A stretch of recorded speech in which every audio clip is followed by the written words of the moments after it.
Me negué a dividir la cuenta. Me dejaron la deuda. Y una sorpresa que me cambió la vida. Cuando me di cuenta de que los pandilleros pueden ser buena gente. Él se negó a pagarme. Ahora hace lo que sea que le pida. Fue en mi primer semestre de la uni que conseguí trabajo de mesera en un bar y grill cerca del campus. La ciudad donde estaba la universidad y el restaurante tenía fama. Llevaba casi una década apareciendo entre las 5 más peligrosas de todo México. Yo venía de una colonia tranquila en las afueras de la Ciudad de México, así que era bastante ingenua. Pensaba que todo ese rollo de la criminalidad era puro sensacionalismo. Pero, curiosamente, fue justo esa inocencia lo que probablemente me salvó la vida más de una vez. Un día llamaron al restaurante para reservar una mesa para 18 personas. Cuando llegué y vi la lista de reservas, me emocioné y pedí atender al grupo. Mi gerente me dejó, ya que a los demás meseros les chocaba cuando les daban mesas con más de 6 personas. Unos 20 minutos antes de la hora, dejé de tomar otras mesas y preparé todo para recibirlos. Llegó el momento y entró el grupo. Todos jóvenes, hombres y mujeres puertorriqueños, entre 18 y 20 y tantos años. Había un tipo un poco mayor, como de unos 30 y pocos. Todos llevaban ropa con el mismo color. Y yo, con lo despistada que soy, pensé, ¡ay, qué bonito! Seguro su entrenador o mentor los sacó a celebrar algo. No traían uniforme de equipo, así que descarté que fuera deportivo. Tal vez eran un grupo de debate. ¿Olimpiada de matemáticas? Algo así. En mi cabeza era clarísimo que se trataba de espíritu escolar. Fui al host y los recibí con una sonrisa de oreja a oreja. Apenas noté las miradas raras de mis compañeros y de algunos clientes. Me presenté con el hombre mayor, claramente el líder del grupo, y los llevé a su mesa. Todos estaban de buen humor, así que solté. ¡Wow! ¿Están celebrando algo? ¡Felicidades! Él me miró con una sonrisita rara y dijo, se podría decir que sí. Jaja. Gracias. Y ya, seguimos. Les llevé las bebidas, tomé la orden, les serví la comida, rellené los vasos, repuse las alitas, todo perfecto. Cuando ya estaban por terminar, el líder me pidió la cuenta. Ya la tenía lista, impresa y metida en el librito, así que se la entregué feliz. Ahora, ese restaurante tenía una política estúpida. No se podían dividir las cuentas. Ya sé, una tontería. Pero los clientes eran avisados cuando hacían la reserva, al entrar, cuando el mesero se presentaba. Y además estaba escrito con letras enormes en la primera página del menú. Y por si fuera poco, también se incluía una propina automática para mesas de 6 personas o más. Apenas le doy la cuenta, el tipo me suelta. ¡Ay! Se me olvidó decirte. ¿Podrías darnos cuentas separadas? Estaba a punto de recordarle la política de la casa, pero justo en ese momento le suena el celular. Perdón, tengo que tomar esta llamada, me dice. Le pasa la cuenta a una de las chicas que estaba con él y le dice, encárgate tú de esto, ¿sí? Y me dice que en un ratito regresa, que va a contestar la llamada en la entrada. Unos minutos después, veo a todo el grupo levantarse y caminar hacia la salida. Me dicen, buenas noches. Y yo, sonriendo, les devuelvo el saludo. Pero en cuanto se van, corro a la mesa para recoger el dinero. ¿Y qué crees? Nada. Ni un peso. Ese restaurante tenía otra regla absurda.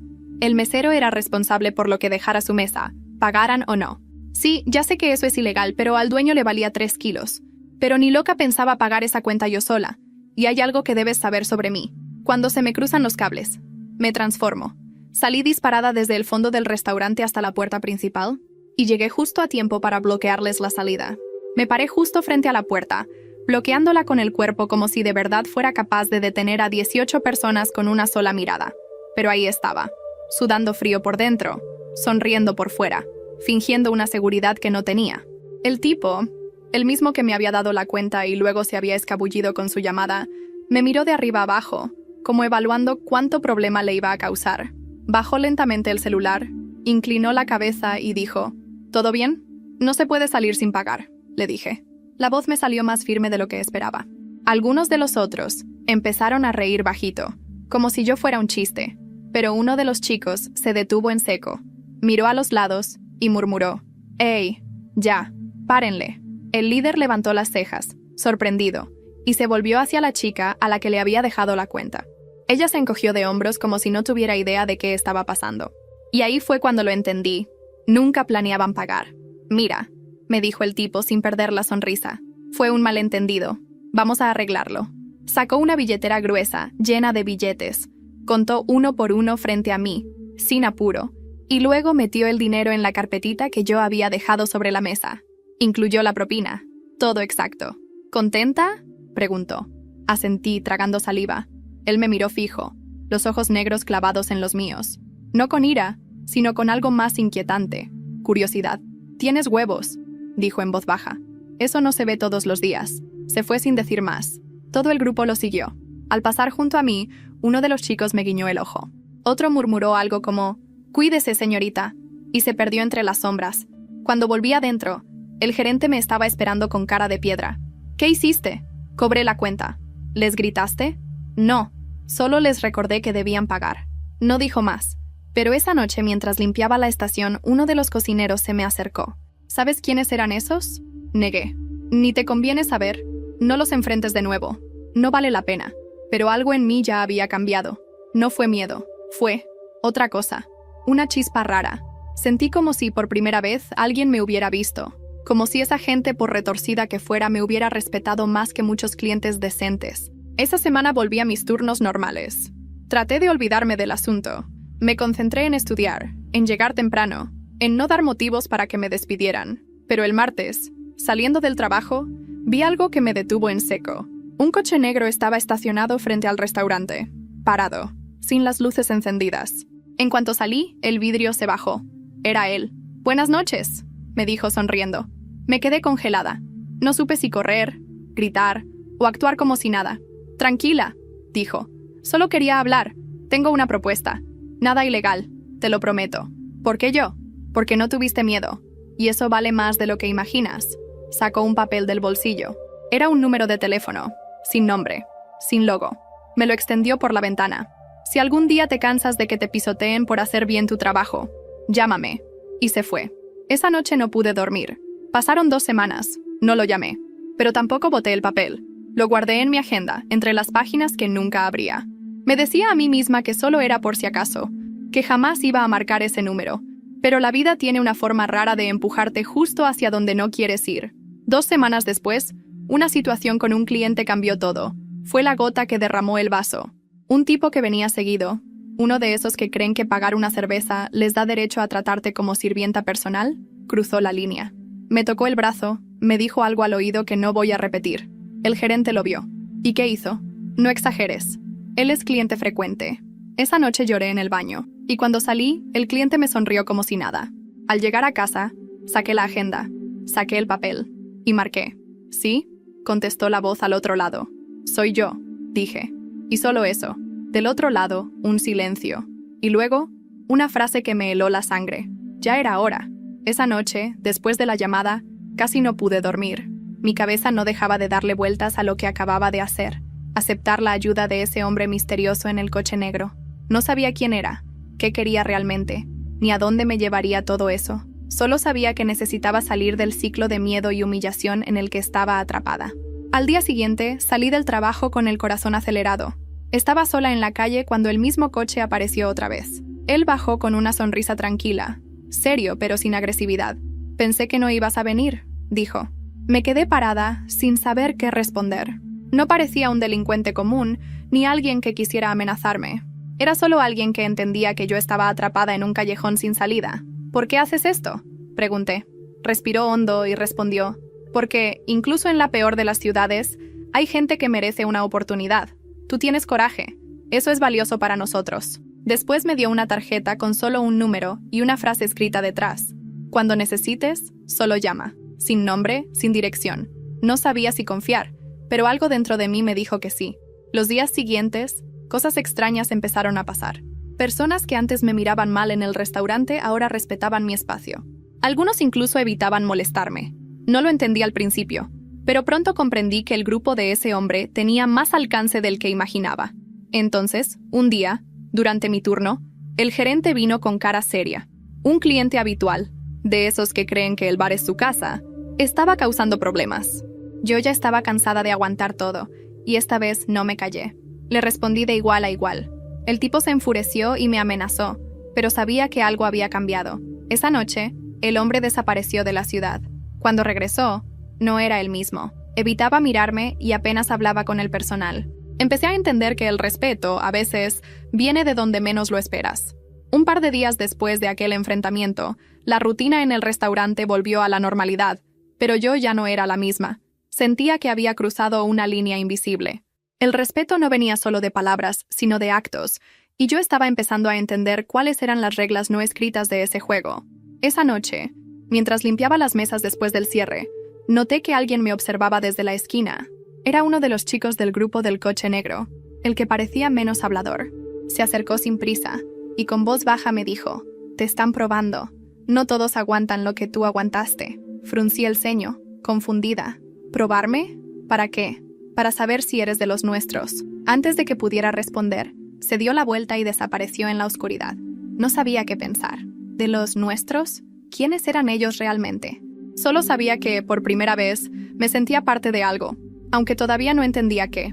Al día siguiente, en el turno, un cliente habitual volvió a molestarme, pero esta vez, sin avisar, uno de los chicos del grupo apareció en la barra, como si supiera que la situación se estaba poniendo tensa. El cliente bajó la voz y se alejó sin decir nada. Esa pequeña intervención me dejó claro que no estaba sola. Pero también entendí que estaba entrando a un mundo donde las reglas no se escriben en papeles, sino en miradas, silencios y acciones. Una noche, mientras terminaba de cerrar la barra, el líder del grupo apareció sentado en una de las mesas vacías. Solo, con una expresión seria, casi distante. Me acerqué a tomar su orden, aunque sabía que no pediría nada. Él habló primero. «Quiero pagar un favor», dijo con voz firme. Lo miré, sin entender. «¿Un favor?» Asintió y sacó un sobre del bolsillo interior de su chaqueta. Lo deslizó hacia mí con cuidado. Abrí el sobre y vi el dinero exacto que me habían obligado a cubrir aquella noche en la que bloquearon la salida del restaurante. «Esto es para ti», dijo. «No es caridad, es reconocimiento». Sentí que me faltaba el aire. Nadie me había hecho un regalo así, ni siquiera mi propia familia. «¿Por qué yo?», pregunté, insegura. Él me miró a los ojos. «Porque supiste dónde poner límites. Eso vale más que cualquier otro talento». Por un momento, todo el ruido del restaurante desapareció. Solo estábamos él y yo, entendiendo que algo estaba cambiando, que ya no era solo una mesera cualquiera, ni una estudiante ingenua. Había entrado en un juego que no elegí, pero del que no quería salir. Los días después de aquel encuentro fueron una mezcla de ansiedad y curiosidad. Seguía trabajando en el restaurante, pero ahora veía las cosas con otros ojos. Sabía que ese grupo tenía sus propias reglas, y tal vez estaba a punto de entrar en una realidad completamente distinta. Una tarde, mientras organizaba los platos en la barra, mi celular vibró. Era un mensaje simple y directo, sin remitente. «Necesito que entregues algo», sin preguntas. «Confía, vas a ganar bien». Pensé por un momento. Podía ser una broma, podía ser peligroso. Pero la verdad es que necesitaba el dinero. Mi bolsillo estaba al límite, y el trabajo de mesera apenas alcanzaba para el alquiler. Al final, acepté. Al día siguiente, me enviaron una dirección. Era un barrio cercano, no tan lejos de la universidad, pero un lugar que nunca había visitado. Llegué con el corazón acelerado, mirando a todos lados.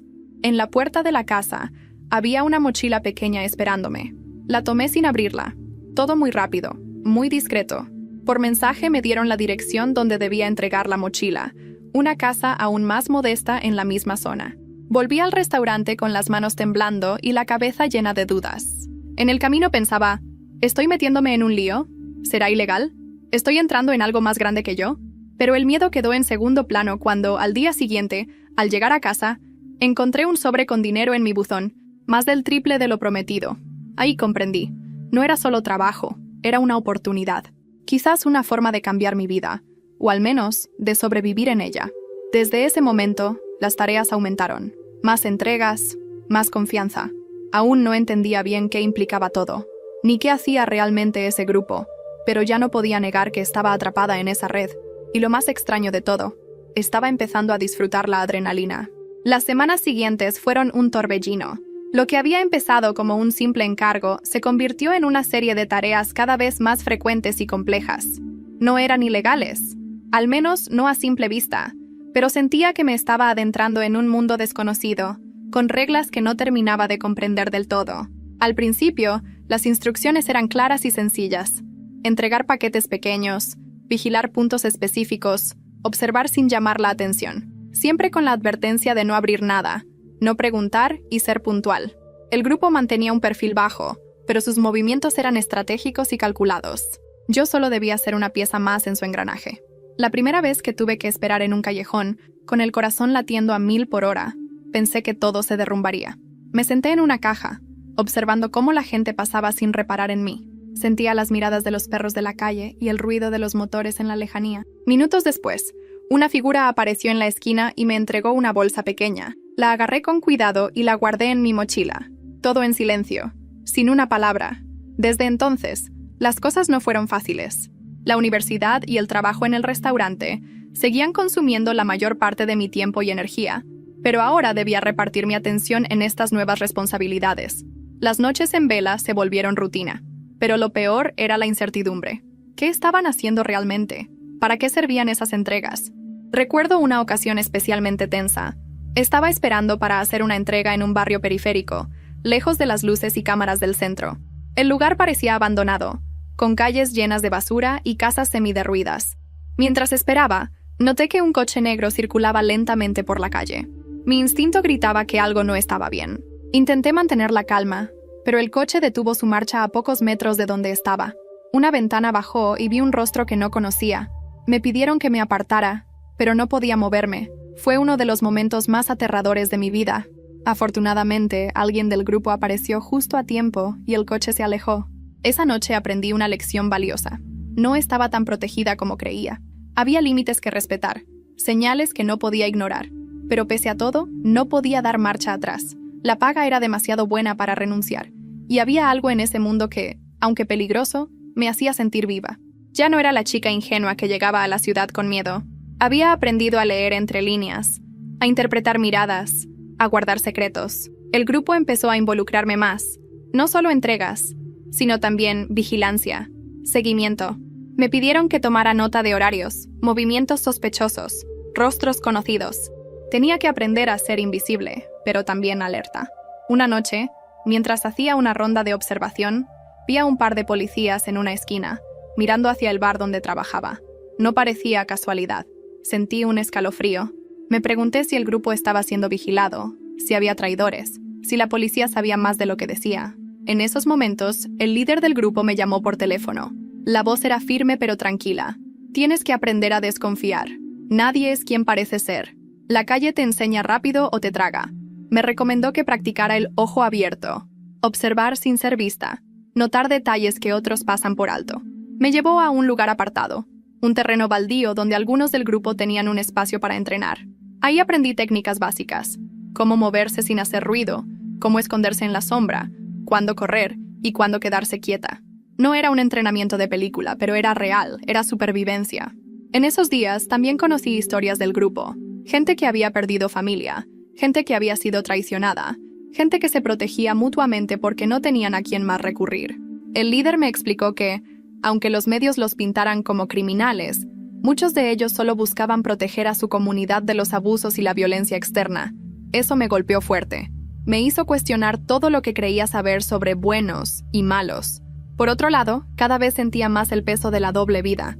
Durante el día, era la estudiante aplicada, la mesera que saludaba con una sonrisa. Por la noche, era una especie de vigilante, una pieza en un juego que no comprendía del todo, pero del que ya no podía escapar. Una noche, después de una ronda especialmente tensa, el líder me llamó para una charla directa. «Ya no eres una novata», dijo, «pero debes decidir. Este camino no es para todos. Puedes salir ahora y nadie te culpará. Pero si decides quedarte, esto será para siempre». La pregunta me dio vueltas en la cabeza durante días. ¿Quería realmente formar parte de eso? ¿O solo era miedo a regresar a la inseguridad de antes? Finalmente, tomé una decisión. No porque fuera valiente, sino porque había aprendido que la calle no perdona la indecisión. Elegí quedarme. No sabía lo que vendría, pero algo dentro de mí me decía que ese era el único camino para sobrevivir. Después de haber tomado la decisión de quedarme, mi vida empezó a girar alrededor de ese grupo y de las reglas que ahora formaban parte de mi día a día. Ya no era solo la mesera que servía mesas o la estudiante que luchaba por sacar buenas notas. Ahora, era alguien que estaba aprendiendo a sobrevivir en un mundo que me era ajeno y a la vez, cada vez más familiar. No sabía exactamente qué me esperaba, pero esa noche supe que estaba entrando en algo mucho más profundo de lo que había imaginado. La invitación llegó de forma sencilla, un mensaje corto, sin detalles, solo la hora y el lugar. Cena, 8 p.m., casa de Carlos. No había nombre ni explicación. Era suficiente. Llegué al sitio con la mezcla típica de nervios y curiosidad. La casa era una construcción modesta, ubicada en un barrio que conocía poco, pero que ya empezaba a reconocer en los bordes de mis viajes para las entregas y vigilancias. Nada parecía lujoso ni llamativo. Una puerta oxidada, paredes con grafitis descoloridos, un pequeño patio con una mesa en el centro y varias sillas alrededor. Al entrar, el aire estaba cargado con el aroma de comida casera, tortillas, frijoles, algo frito que no sabía qué era, pero que olía delicioso. Por un momento, pensé en lo lejos que estaba de mi mundo habitual. El grupo ya estaba ahí. Carlos, el líder, me saludó con una sonrisa que no alcanzaba sus ojos. Había otros chicos y chicas, algunos que reconocía de las noches en el restaurante, otros nuevos.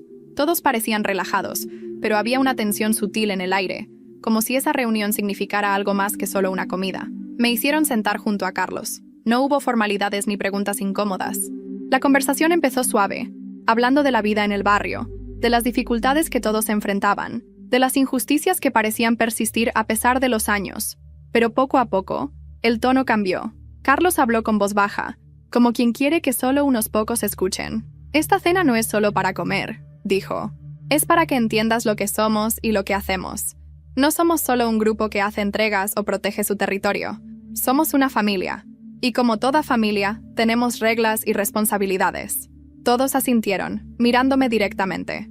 «Si estás aquí, es porque has demostrado algo», continuó. «Coraje, inteligencia, lealtad. Pero también debes saber que esto no es un juego. No hay vuelta atrás si decides seguir. ¿Lo entiendes?» Sentí que el corazón me latía en la garganta. Asentí con la cabeza, sin poder hablar. Sabía que esas palabras no eran solo una advertencia, sino una verdad dura. Entonces Carlos me contó historias. Me contó. Historias de gente que el sistema había olvidado, de familias que luchaban día a día para sobrevivir, de jóvenes que buscaban una salida pero solo encontraban callejones sin salida. «La policía no está para ayudarnos», dijo con amargura. «Muchas veces son ellos los que traen problemas. Nosotros intentamos proteger nuestro espacio, aunque eso signifique ensuciarnos las manos». Por primera vez, escuché la otra cara de la moneda. No era justificación para el crimen, pero era una explicación para la lucha constante de esa gente. Después de la cena, salimos al patio. Carlos me llevó aparte. «Quiero que entiendas una cosa», me dijo. «Aquí nadie hace nada solo. Todo es en equipo. Si decides quedarte, tendrás que ser fuerte, pero también tendrás que cuidar a los demás. Eso es lo que nos hace diferentes». Esa noche, mientras caminaba hacia casa, mi mente era un torbellino de pensamientos. Por un lado, el miedo latente a lo desconocido. Por otro, una extraña sensación de pertenencia que nunca antes había sentido. Sabía que estaba en una encrucijada. Mi vida podía tomar un camino seguro y solitario, o podía apostar todo por ese grupo que, aunque peligroso, me había mostrado un mundo de lealtad y respeto. Decidí quedarme. Los días después de aquella cena en la casa de Carlos fueron una mezcla constante de aprendizajes, miedos y sorpresas. Ya no era solo una chica ingenua que había entrado al mundo de ese grupo por accidente. Poco a poco, iba conociendo a las personas detrás de las sombras, los rostros que no aparecen en las noticias y las historias que rara vez se cuentan. Aquel día, la que cambió mi visión para siempre, ocurrió cuando me invitaron a acompañar al grupo en una visita a un barrio cercano. No era una reunión para planear entregas o vigilancia, sino algo distinto. Algo que, hasta entonces, nunca me hubiera imaginado que formaba parte de sus vidas. Salimos temprano en la mañana, en varios coches viejos y desgastados. El ambiente estaba tenso, pero había una energía diferente a la que se respiraba en las calles cuando hacía las entregas o las vigilancias nocturnas. Esta vez, sentía que íbamos hacia algo con un propósito más grande. Llegamos a un conjunto de casas pequeñas y precarias, donde la mayoría de las ventanas tenían barrotes y las puertas parecían sostenerse con cadenas oxidadas. El barrio no tenía nombres en las calles, ni señalización. Era un rincón olvidado por las autoridades y por el resto del mundo. La gente nos esperaba, no con miedo, sino con una mezcla de esperanza y gratitud. Al principio no entendí por qué nos saludaban con sonrisas y abrazos, hasta que Carlos me explicó. «Estos son nuestros, gente que no tiene a quién más acudir. Nosotros somos su familia cuando la sociedad les da la espalda».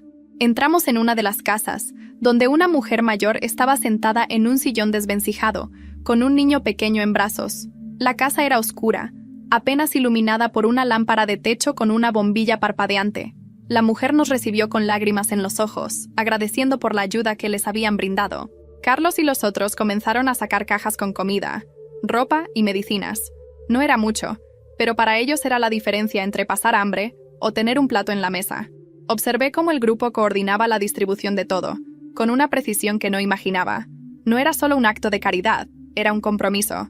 Habían organizado pagos de alquiler para algunas familias que estaban atrasadas, habían conseguido camas para niños enfermos, y hasta habían logrado que uno de los parientes con problemas de adicción ingresara en una clínica de rehabilitación. Aquello me golpeó fuerte.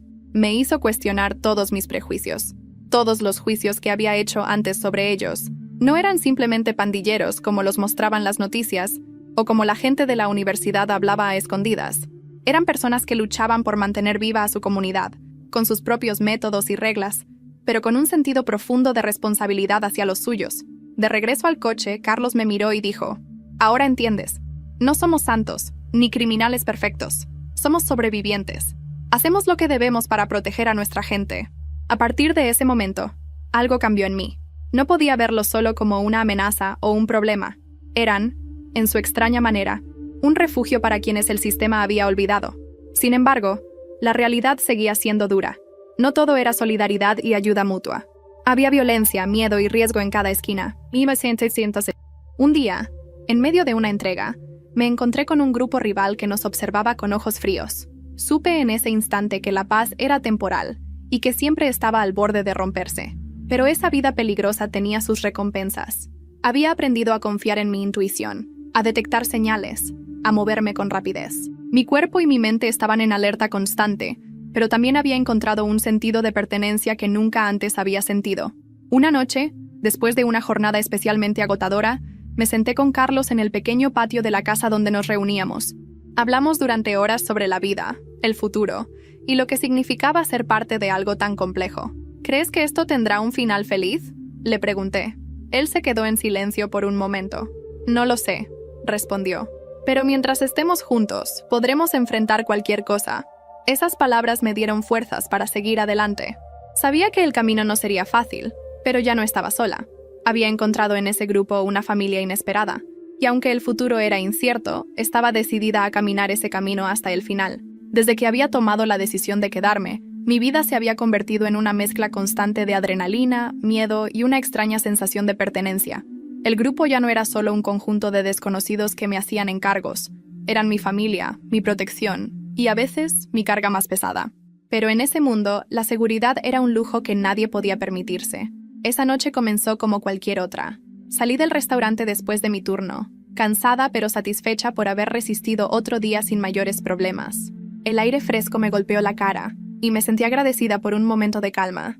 Pero sabía que la tranquilidad nunca duraba mucho.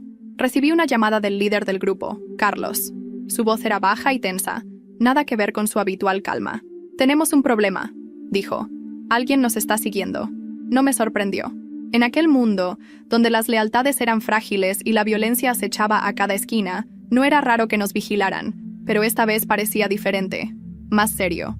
«¿Qué quieres que haga?», pregunté, intentando mantener la voz firme. «Quiero que hagas lo que mejor sabes, mantenerte alerta y proteger lo que tenemos. Vas a hacer una entrega, pero esta vez no será tan sencilla. Alguien nos está esperando». Me explicó que debía ir a un punto de encuentro en las afueras de la ciudad, un lugar apartado donde no había cámaras ni testigos. Allí recibiría un paquete que debía llevar a otro sitio, también oculto y seguro. No tenía detalles, solo instrucciones precisas. Al llegar al punto, noté de inmediato que algo no estaba bien. Había un coche oscuro estacionado a cierta distancia, y pude ver a 2 hombres dentro, observando atentamente la zona. Mi instinto me dijo que eran los que nos estaban siguiendo. Intenté mantener la calma, pero el corazón me latía con fuerza. Sabía que debía actuar con cautela. Con el paquete en mano, empecé el camino hacia el destino final, pero cada vez sentía que el coche me seguía más cerca. Los nervios crecían, y la ansiedad se mezclaba con el miedo. Intenté despistarlos, tomando rutas que conocía bien, calles angostas y sin salida, pero los hombres parecían saber lo que hacían. Finalmente, tuve que usar todo lo que había aprendido en esos meses. Observar, analizar, anticipar movimientos. En un cruce, aceleré y me metí en un callejón que terminaba en una vieja bodega. Cerré la puerta tras de mí y me escondí en la penumbra, conteniendo la respiración. Desde la pequeña ventana vi cómo el coche pasaba lentamente, sin notar mi presencia, pero sabía que esa calma era temporal. Cuando salí, revisé el paquete. No había señales de que hubiera sido manipulado, pero algo en mi interior me decía que esa noche iba a ser decisiva. Regresé al punto de encuentro con el grupo para informar lo sucedido. Carlos me escuchó atentamente y luego me dijo que debía prepararme para lo que venía. Esto es solo el comienzo, advirtió. Los enemigos están más cerca de lo que pensamos. En los días siguientes, la tensión se volvió insoportable. Cada movimiento era vigilado, cada mirada sospechosa se convertía en una amenaza. El grupo empezó a cambiar sus métodos. Más discreción, menos contactos directos, más precauciones. En medio de todo eso, una noche me tocó ser la encargada de vigilar una zona donde se suponía que había una reunión importante. Me senté en un banco, con el frío calando los huesos, mirando hacia la calle.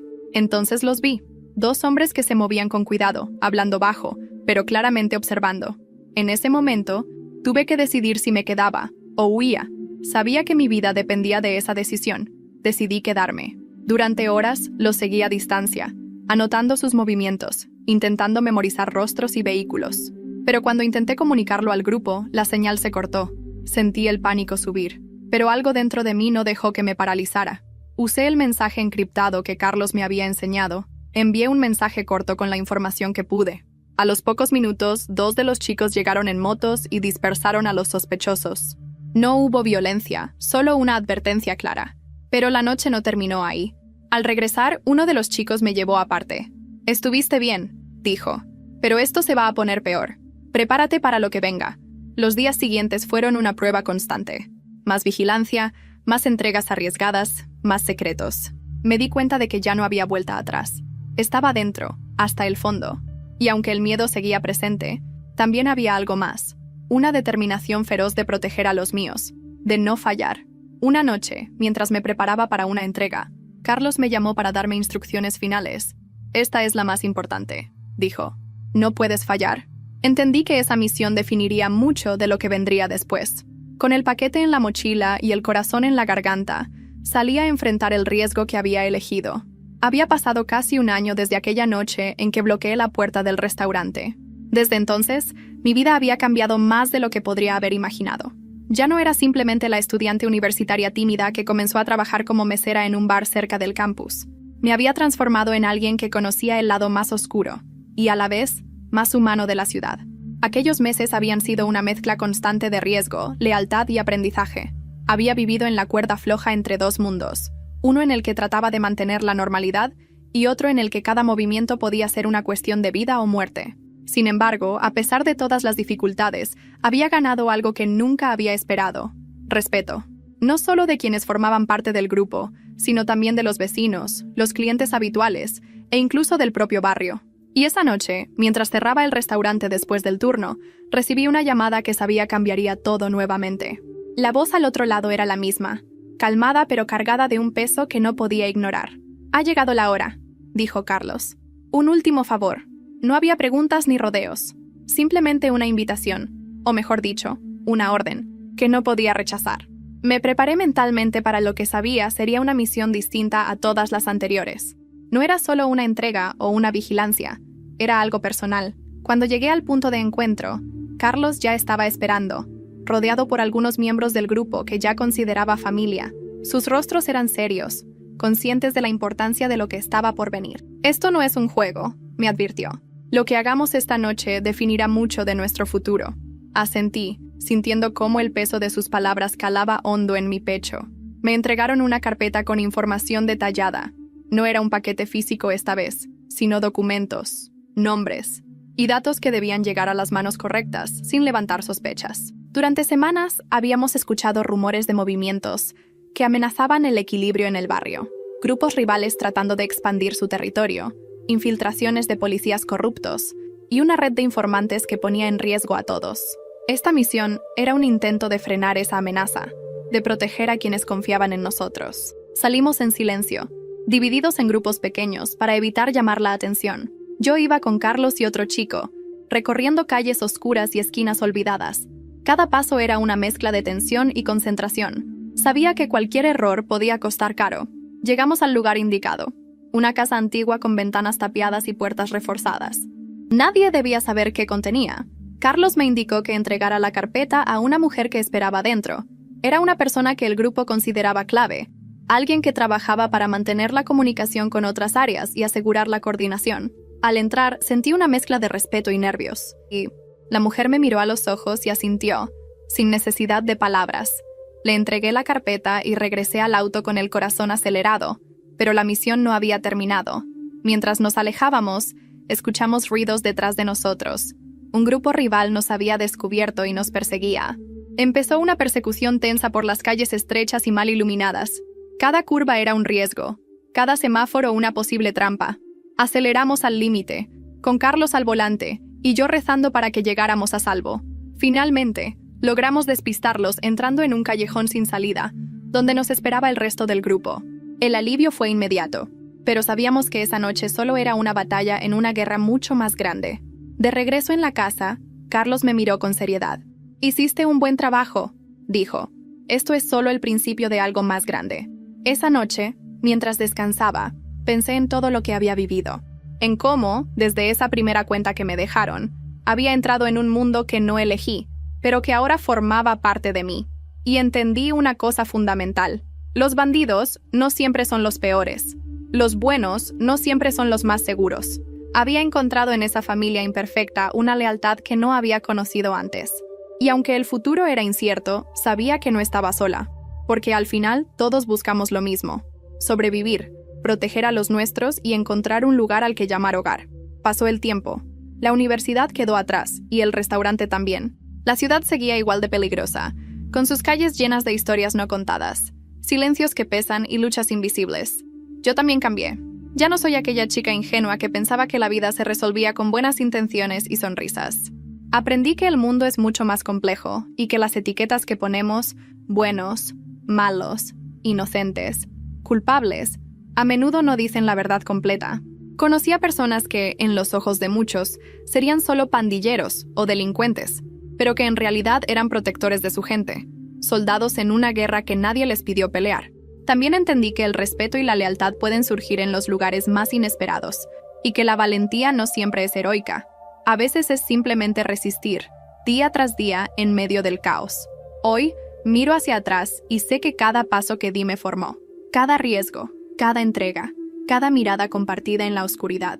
No es una historia de héroes o villanos, es la historia de gente real, con miedo, con esperanza, con la necesidad de encontrar su lugar en un mundo que a veces parece no quererlos. Y aunque mi camino no fue fácil, aprendí que a veces, para sobrevivir, hay que entender que la línea entre lo correcto y lo incorrecto no siempre es tan clara.